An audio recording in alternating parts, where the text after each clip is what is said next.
Aisha's extended family, 17 in all, live in a lively, cluttered house. Although poor, the family lives off the land and prepares lunch for us with food they've grown themselves.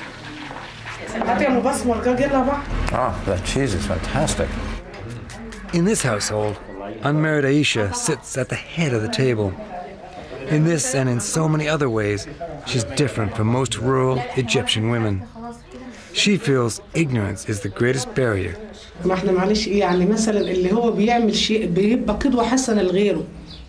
Being a role model really depends on what you achieve. If you are able as a woman to bring back rights of others, your colleagues, men or women, people will, see you as a role model at some point. Aisha ran in last November's heavily rigged elections and lost.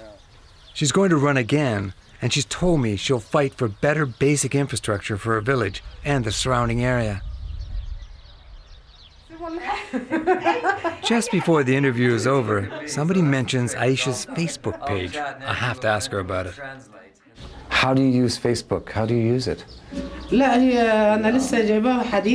My niece is introducing me to the Facebook and the internet, and she's my guide online. She teaches me at the moment, and I'm going to get more training later on, God willing. The thing about this revolution, what made it work, was the realization that people all across Egypt were rising up, in the countryside and in the cities. And the instant information highway, the road that got the story out, that joined a Delta farmer activist and a doctor fighting for her rights, was the internet. Dr. Mona Mina is a Coptic Christian and leader of a group called Doctors Without Rights. She has been battling for years to improve not just the lot of doctors, but the healthcare system in Egypt. Are you a revolutionary? Yes. I think sure. You saw people in Tahrir Square badly injured, people who died, people who were killed, the martyrs. I mean, this is a very hard time still for Egypt. Yes, sure. I am a doctor. Who else can see injured people but doctors? Yes. I saw many young people badly injured and died in front of us. Yes, many of them. And for them, this revolution must succeed. Sure. For them, we are ready to pay more blood. For them, we are ready. We all are ready to pay more blood to succeed. It's that commitment that drives Mona Mina. Student doctors seek her out after meetings to ask her advice and support. She believes that the key to a better health system rests with them. And this revolution that you have been part of, as the Egyptian people have been, will it continue? Will it survive?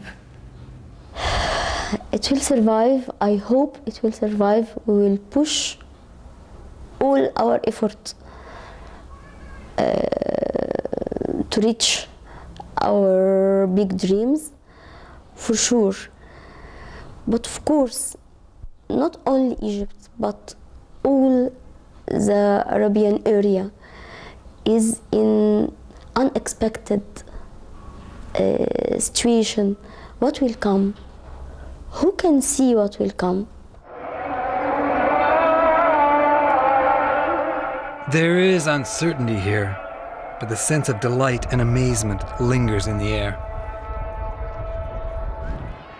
Every time I've been in Egypt before, or indeed anywhere I've gone in the Middle East, I've found fear and repression and people not wanting to speak their minds, to tell you how they really feel. This week, in this country, I've encountered the heady aroma of freedom. And it's a privilege to be here experiencing it in the early days of the Egyptian Revolution.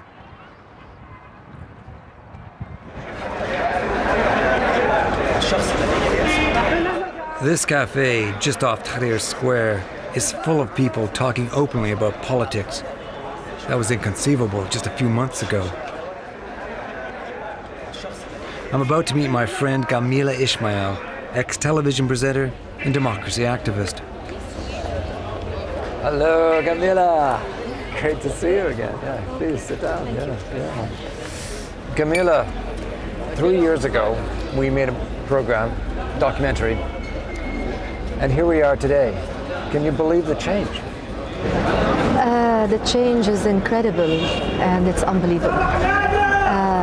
We are just starting to believe it. Completely unexpected.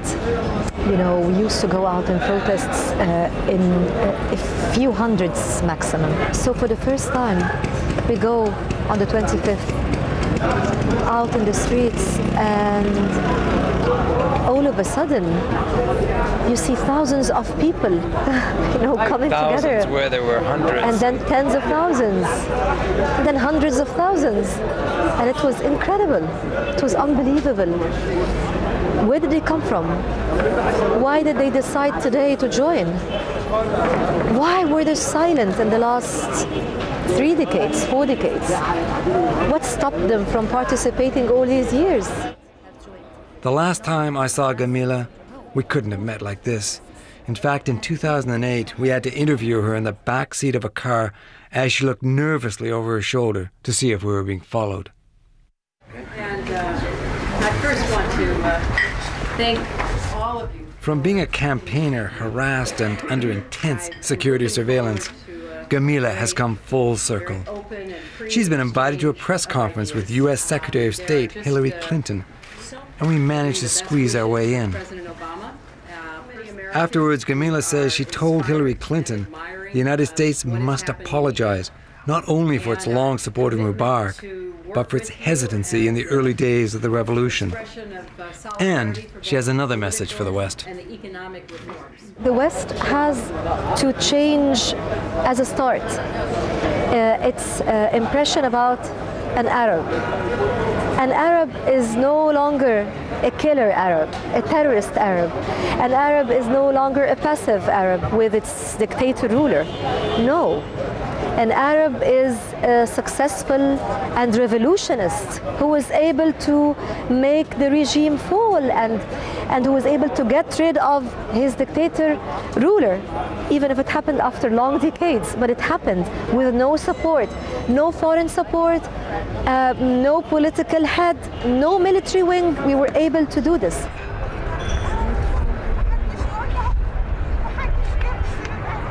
Revolutions are all about hope and possibility, and whether the Egyptian revolution leads to democracy is anybody's guess. And if it does, will it pull other nations in the Middle East onto their own path to freedom? But what I do know, and what these 5 women have made abundantly clear to me, is there's no turning back. Bringing Mubarak down was like an impossible dream, something no one on earth can ever imagine, but it happened. We witnessed this by our own eyes. I am so proud that we participated in this, and we saw this by our eyes. We have great hopes in God, of course, and in our ability to change everything around us, every single thing around us. This is life or death for us. Those who've seen loved ones and friends die in the protests, they are no longer afraid of dying. No one has the authority to tell the people to sit or to stand, to stay or to go, to move or to stand still. I mean, no one has the authority now. The authority is now with the people. Each night I ask myself, Zahraa El Shater says that now the Muslim Brothers are out of jail, she will focus her energy on securing a better education for Egypt's children. Putting years of persecution behind her, Gamila Ismail will be a candidate in forthcoming elections.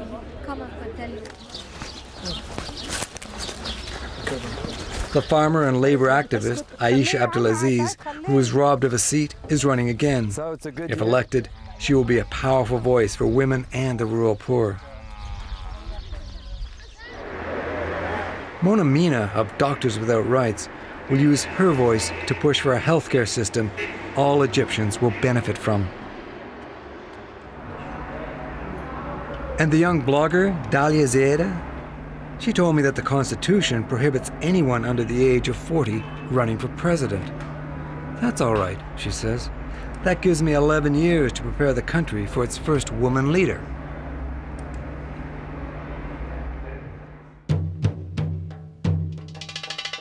Three years ago, the possibility that these women, each with their own battles, will be part of a revolution seemed at best a distant hope.